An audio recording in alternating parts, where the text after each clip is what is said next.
இந்த உலகம் முழுக்க மனிதன் காலடி எடுத்து வைத்தாலும் சில இடங்கள் மட்டும் அவனுக்கு இன்னும் புரியாத புதிராகவே இருந்து வருகிறது. அப்படிப்பட்ட இடங்களில் மிகவும் பிரபலமானதும் பயத்தை உண்டாக்கியதும் ஆயிரக்கணக்கான கதைகளை உருவாக்கியதும் பெர்முடா முக்கோணம். இது ஒரு சாதாரண கடல் பகுதி அல்ல.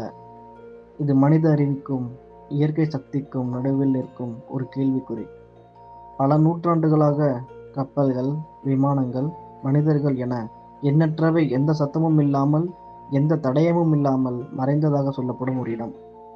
பெர்முடா முக்கோணம் அட்லாண்டிக் பெருங்கடலில் அமைந்துள்ளது. பெர்முடா தீவு, அமெரிக்காவின் மயாமி நகரம் மற்றும் பியோட்டோரிக்கோ தீவு ஆகிய 3 இடங்களை இணைத்தால் உருவாகும் முக்கோண வடிவத்தின் காரணமாகவே இதற்கு இந்த பெயர் வந்தது. வரைபடத்தில் பார்க்கும்போது இது ஒரு சாதாரண பகுதி அதுபோலவே தோன்றும். ஆனால் இந்த இடத்தை சுற்றியுள்ள கதைகள், அனுபவங்கள் மற்றும் பதிவுகள் தான் இதை உலகின் மிகப்பெரிய கடல் மர்மமாக மாற்றின. பழங்காலங்களில் கடல் பயணம் என்பது ஒரு சாகசம் மட்டுமல்ல, உயிரை பணயம் வைத்து செய்யும் முயற்சியாக இருந்தது. இன்று போல் செயற்கைக்கோள் வழிகாட்டுதல், நவீன ரேடார், துல்லியமான வானிலை கணிப்புகள் எதுவும் அப்போது இல்லை. கப்பலோட்டிகள் தங்கள் அனுபவத்தையும் நட்சத்திரங்களையும் திசைகாட்டி கருவியையும் மட்டுமே நம்பி பயணம் செய்தனர். அந்த காலத்தில் பெர்முடா முக்கோண பகுதியில் பயணம் செய்த பலர் ஒரே மாதிரியான அனுபவங்களை பகிர்ந்துள்ளனர். திடீரென திசை காட்டி சுழல ஆரம்பித்தது, வடதிசை எது என்று புரியாத நிலை, வானம் இருட்டிக்கொண்டு அடர்ந்த மூடுபனி சூழ்ந்தது, காற்று திசை திடீரென மாறியது போன்ற அனுபவங்கள் அவர்களை பயமுறுத்தின. 1918ஆம் ஆண்டு நடந்த சைக்ளோப்ஸ் கப்பல் சம்பவம் பெர்முடா முக்கோணத்தின் பெயரை உலகம் முழுவதும் பரப்பியது. அமெரிக்காவின் மிகப்பெரிய சரக்கு கப்பல்களில் ஒன்றான இந்த கப்பல் 300க்கும் மேற்பட்ட பணியாளர்களுடன் பயணம் செய்து கொண்டிருந்த போது எந்த அவசர செய்தியும் அனுப்பாமல் மறைந்தது. தேடுதல் பணிகள் வாரக்கணக்கில் நடந்தன. விமானங்களும் கப்பல்களும் கடலை அலசின. ஆனால் அந்த கப்பலின் ஒரு சிறிய துண்டு கூட கிடைக்கவில்லை. இவ்வளவு பெரிய கப்பல் முழுமையாக மறைந்தது எப்படி என்ற கேள்விதான் மனிதர்களின் மனதில் பெரும் அச்சத்தை உருவாக்கியது. இதற்கு பிறகு 1945ஆம் ஆண்டு நடந்த விமான சம்பவம் இந்த மர்மத்தை இன்னும் ஆழமாக்கியது. பயிற்சிக்காக பறந்த 5 விமானங்கள் கொண்ட குழு பெர்முடா முக்கோண பகுதியில் பறக்கும்போது திசைகாட்டி சரியாக வேலை செய்யவில்லை என்று தகவல் அனுப்பியது. எங்கே இருக்கோம் என்று தெரியவில்லை என்ற வார்த்தைகளே அவர்களிடம் கடைசி செய்தியாக இருந்தது. அந்த 5 விமானங்களும் அவற்றில் இருந்த விமான ஓட்டிகளும் இன்று வரை கண்டுபிடிக்கப்படவில்லை. அவர்களை தேட சென்ற மீட்பு விமானமும் திரும்பி வராது. இந்த இடம் பற்றி சொல்லப்படும் கதைகளை இன்னும் பயங்கரமாக மாற்றியது.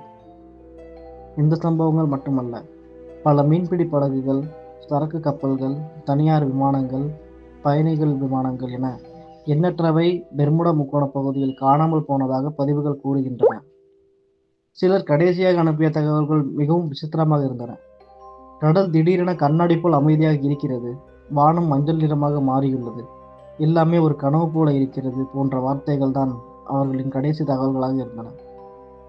இந்த எல்லா சம்பவங்களையும் கேட்டால் இந்த இடத்தில் மனித சக்திக்கு அப்பாற்பட்ட ஏதோ ஒன்று செயல்படுகிறது போல தோன்றும். அதனால்தான் மக்கள் இதை சாத்தானின் முக்கோணம் அல்லது மரண முக்கோணம் என்று அழைக்க தொடங்கினார்கள். ஆனால் விஞ்ஞானிகள் இதை வேறு கோணத்தில் பார்க்கிறார்கள். விஞ்ஞானத்தின் பார்வையில் பெர்முடா முக்கோண பகுதியில் வானிலை மிகவும் கணிக்க முடியாத வகையில் மாறக்கூடியது. இப்பகுதி பல காற்றழுத்த மண்டலங்கள் சந்திக்கும் இடமாக இருப்பதால் திடீர் புயல்கள் உருவாகும் வாய்ப்பு அதிகம். ஒரு நிமிடம் அமைதியாக இருக்கும் கடல் அடுத்த நிமிடம் பயங்கர அலைகளுடன் கொந்தளிக்க ஆரம்பிக்கும்.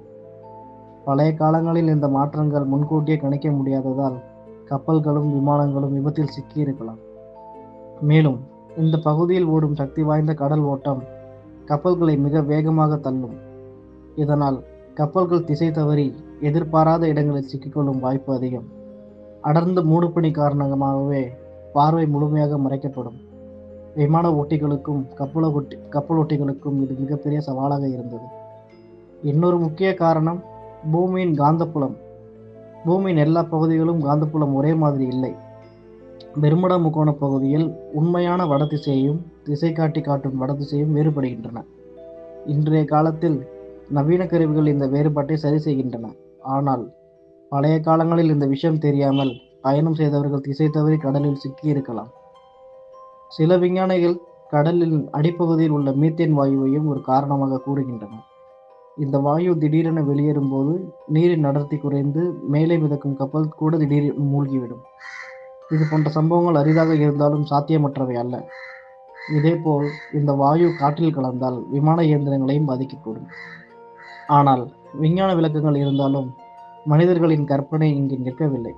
சிலர் இந்த பகுதி வேற்று கிரகவாசிகளின் செயல்பாட்டு மையம் என்று நம்புகிறார்கள். சிலர் இது காலப்பயண வாசல் என்றும் இதில் நுழைந்தவர்கள் வேறு காலத்திற்கு சென்று விடுவார்கள் என்றும் கூறுகிறார்கள். இன்னும் சிலர் புராணங்களில் சொல்லப்படும் அட்லாண்டிஸ் என்ற நாகரிக நகரம் கடலுக்கு அடியில் இங்கேயே இருக்கிறது என்றும் அதன் சக்திதான் இந்த மர்மங்களுக்கு காரணம் என்றும் நம்புகிறார்கள். ஆதாரம் இல்லாவிட்டாலும் இந்த கதைகள் மக்களின் ஆர்வத்தை தூண்டுகின்றன. இன்றைய காலத்தில் பெர்முடா முக்கோண பகுதி வழியாக தினமும் நூற்றுக்கணக்கான கப்பல்களும் விமானங்களும் பயணம் செய்கின்றன. ஆனால் காணாமல் போகும் சம்பவங்கள் மிகவும் குறைந்துவிட்டன. அதற்கு காரணம் நவீன தொழில்நுட்பம், துல்லியமான வானிலை முன்னறிவிப்பு மற்றும் மேம்பட்ட வழிகாட்டும் அமைப்புகள். இதனால் பெர்முடா முக்கோணம் இப்போது ஒரு காலத்தில் இருந்த அளவுக்கு பயங்கரமாக இல்லாமல் போய்விட்டது. ஆனால் இந்த மர்மம் முழுமையாக தீர்ந்துவிட்டது என்று சொல்ல முடியாது. ஏனெனில் சில சம்பவங்களுக்கு இன்னும் தெளிவான விளக்கம் கிடைக்கவில்லை. அதனால்தான் பெர்முடா முக்கோணம் இன்றும் மனிதர்களின் பயத்தையும் ஆர்வத்தையும் ஒரே நேரத்தில் தூண்டும் ஒரு மர்மமாகவே இருக்கிறது. மனிதன் எவ்வளவு முன்னேறினாலும் இயற்கையின் சில ரகசியங்கள் அவனுக்கு எப்போதும் புரியாதவையாக இருக்கும் என்பதற்கான நினைவூட்டல்கள் தான் இந்த பெர்முடா முக்கோணம். இந்த மாதிரி இன்னும் மர்மமான வீடியோக்கள் வேணும்னா இப்போதே லைக் பண்ணி ஷேர் பண்ணி சேனலை சப்ஸ்கிரைப் பண்ணுங்க. நன்றி.